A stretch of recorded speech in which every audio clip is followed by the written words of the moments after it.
Alright, today we're going to talk about a little bit about mathematical modeling with partial differential equations.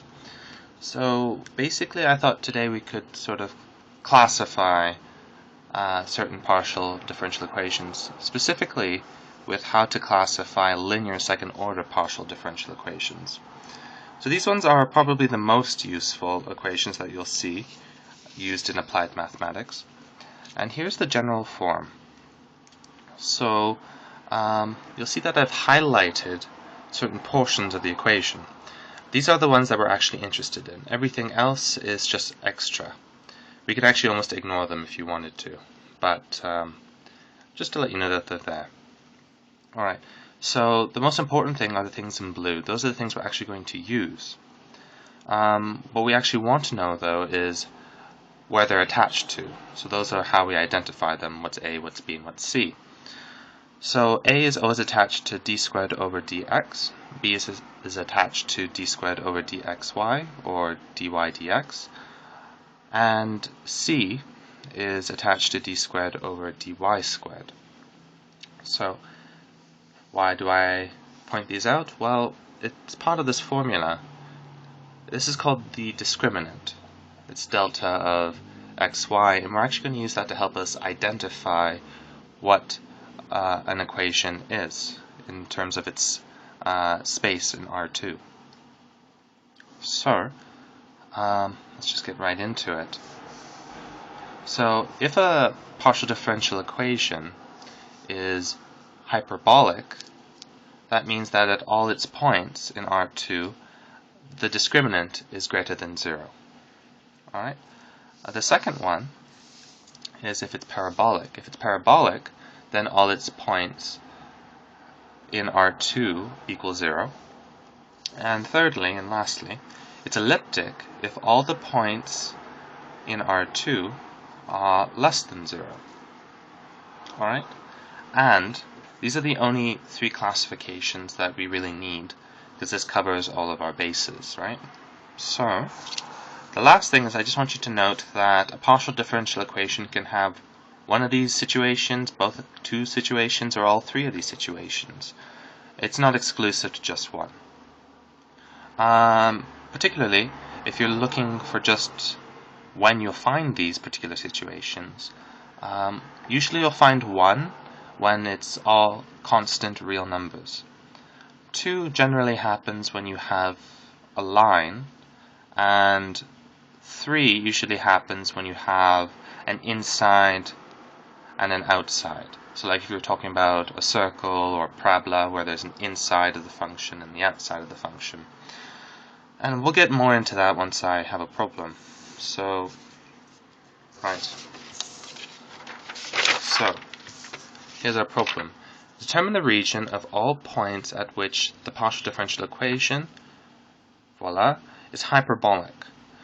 Then we have to sketch the region. So if we remember our little formula here, we just need to find what everything in this equation is. So if we translate that, this here has to be our A because it's in respect to x squared, like here. This is xy, which corresponds to our B, and then this equation right here, negative x, corresponds to C because this derivative is corresponding to this little red one. So I'll just write that out. So then here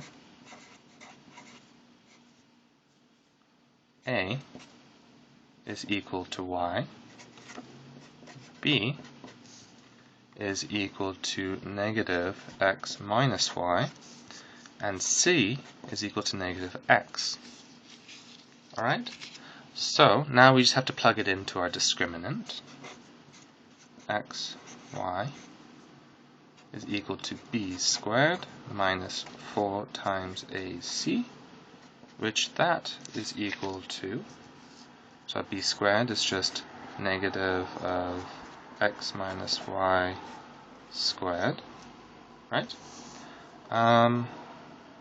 Minus 4 times a, which is y, times c, which is negative x. Alright? So that is our equation for the discriminant. So the next thing we have to do is just sort of multiply that out, and let's see, if I multiply that out, I should get negative x squared minus 2xy plus y squared. Then I have minus, plus 4xy, or yx, it doesn't matter. Alright, and then if we clean this up a little bit more, then we're going to have x squared plus 2xy plus y squared. And this can be simplified to x plus y squared. Right, now we have our discriminant. Now the question becomes, where is it hyperbolic? So the first thing you want to do in this situation is you're just going to find out where it's parabolic. So when this equation, or the discriminant, equals 0. So we'll say when the discriminant equals 0, then it is parabolic. Right? So if I so our discriminant of xy is equal to x plus y squared, which is equal to 0. So if I get an equation out of that, that equation will always be parabolic for all points x, y. So if basically we can take the square root, and then we'll be left with x plus y, which is equal to 0. And then just simplify it, bring the x over, which indicates that y is equal to negative x. Alright? Lastly, what we're just going to do is we're just going to sketch this out. So we know this is going to be R2, so it's just a two-dimensional plane, right? So negative x kind of looks like this. Okay, so we know that this is parabolic. So since this is a line, we know there's only going to be two situations. So what we're going to do is we're going to check on the when y is greater than negative x, and then we'll check the situation where y is less than negative x, and we'll see what happens. So if we choose a point that looks like 1 and 1, right? We plug that into our discriminant, 1 of 1.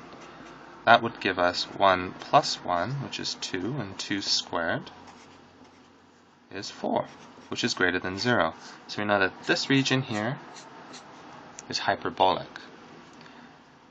So that would correspond to right here. Right, so I should have probably wrote that under there, but I did not, because I'm a foolish person. And the next one is we need to choose a point here, so that would be corresponding to this area. So let's choose negative 1 and negative 1. Alright, so then that's negative 1 plus negative 1 squared, which is negative 2 squared, which is equal to 4, which is greater than 0. So this also is hyperbolic. Right? So the question, if we remember the question, says where is it hyperbolic? It is hyperbolic everywhere except y equals negative x. And that's the solution. Alright. If you guys have any more questions, you'd like me to try any more problems, do let me know. Alright. Thank you.